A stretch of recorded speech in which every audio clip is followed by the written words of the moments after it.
grind till the day's done.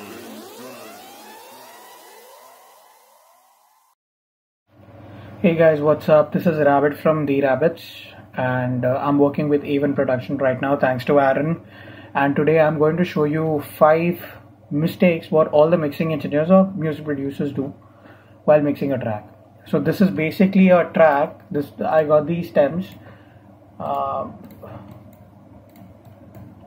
and these are the stems basically by Slee Reed, Funny Valentines.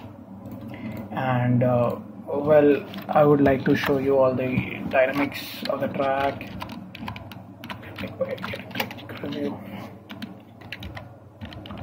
So yeah, basically this is the track. I would love to play this. Now I'm not really going to show you exactly how to mix the track, but indeed I'm going to show you those basic mistakes what people do while mixing the track. Let's focus on the lead vocals for now. Alright, I'm gonna solo the lead vocal. Alright, let's go to the mixing console. Now first and foremost thing, the very first mistake what people do is basically whenever they put an EQ in the insert section, they always tend to boost certain frequencies. No, that is wrong, very wrong. You are never supposed to boost any frequencies. You're always supposed to cut them.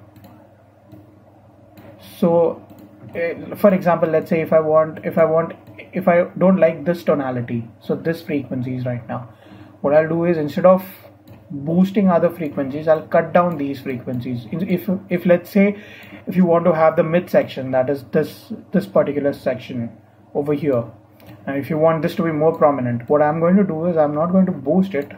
I'm going to cut down all the other frequencies which are present in the song, but not that particular frequencies. That's the basic and most basic rule and fundamental rule of mixing and EQing. Alright, let's go to the second part now. The second mistake what people do is basically the mixing chain, how it should be. So the very first thing you need to understand that compression before EQ or EQ before compression. Always realize that EQ will always come before compressor. Why? There is a reason why, because if I insert a compressor here first in the chain, and if I insert an EQ in the next section,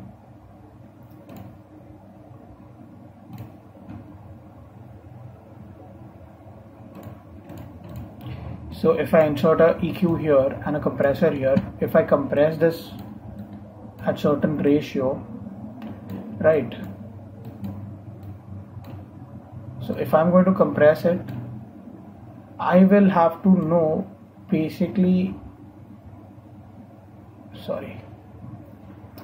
so if I compress here and if I put an equalizer here and if I do any changes here, if I make any changes and if I increase the output gain, the compression won't be applied. So that's the whole point. So in order to do that, I need to first insert the EQ and then the compressor, and then of course if you want to insert your compressor can also act as an EQ, which is basically an artistically using compressor as an effect, and it acts as an EQ. And in that case, yes, I would agree for sure that your compressor would come first in the chain, but then no, the compressor is not supposed to be in the chain. So this is the second mistake. The third mistake, oh my god, that's the biggest mistake what people do. I would like to point it out. The mistake which I hate a lot. Inserts. All of your FX plugin that are not going to fall in inserts, that are going to be sent, not in the inserts, they are going to be sent. Alright, so these are your FX plugins. You are never supposed to insert your FX plugins here. Your FX plugins are basically real-time plugins. They vary and they change accordingly. If you bounce the track once, if you play the track twice, thrice and bounce it again, you'll find, and if you take both the bounce track all together and then you phase difference one track, there should be complete elimination of the sound. right? But that won't happen. Why? Because the effects are real-time based plugins. They work in real time, and that's why total phase cancellation won't happen. There will be some noise induced, which you'll hear. So that's why, let's say if I'm alright, the aux track are always supposed to be in stereo. So let's say if I've created this aux, let's rename it reverb. Now I'm going to insert a reverb channel here. Alright, let's say if I have a reverb already. So what I'm going to do is I'm going to send this through a bus. I'm going to rename this bus as reverb bus, and then I'm going to send this. This is the send amount which I am sending it. I'm going to send this to channel here, and here I'm going to select the reverb bus to the input. Just hear those sleigh bells tingling, ring, ting, tingling too. So that's how the reverb works, Come and that's how on, it's lovely exactly weather for a all sleigh ride your together sound should be with working. you. You're getting my Outside point? the snow is You're falling, never friends supposed to are calling insert you. the EQ, Come the reverb. You're always supposed to send all the effects, reverb, delay, chorus, flanger, everything are time based effects, and you're always supposed to send them. Alright, this goes to the third mistake. Now the fourth mistake is, so the fourth mistake is never put or never even dare to send any of the bass to your FX channel. Please don't do that, please. It hurts. Your bass frequencies are the most powerful frequencies, and it spreads. It is already spreading, and it has the most energy, so it goes and it travels and it reflects your boundaries of the room, and it reflects and it comes back. So you are not really supposed to send or insert any of the effects in your bass. But then, I mean, you're open to mix, or you're open to experiment your own music if you want to do something, but then it will get induced, your mud frequencies will get induced in it. Now the fifth mistake which I want to pinpoint is basically if you're using the bass. So let's say if I have a bass being played, hold on, oh my god. So if I have a bass playing here, if I'm going to be inserting let's say a harmonic exciter, like, hold on,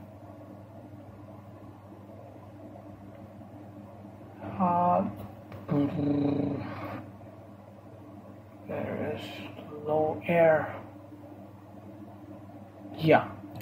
so if you're going to insert low air in your bass frequencies, you should really understand what low air does. It basically it's basically a low band saturator which acts as a saturation plugin, but then only on the lows. So after you insert your low air, if you boost certain frequencies here, you need to understand that your mud frequencies also get induced or boosted while inserting the low air. So every time you insert a low air, what you're supposed to do is basically cut out those frequencies.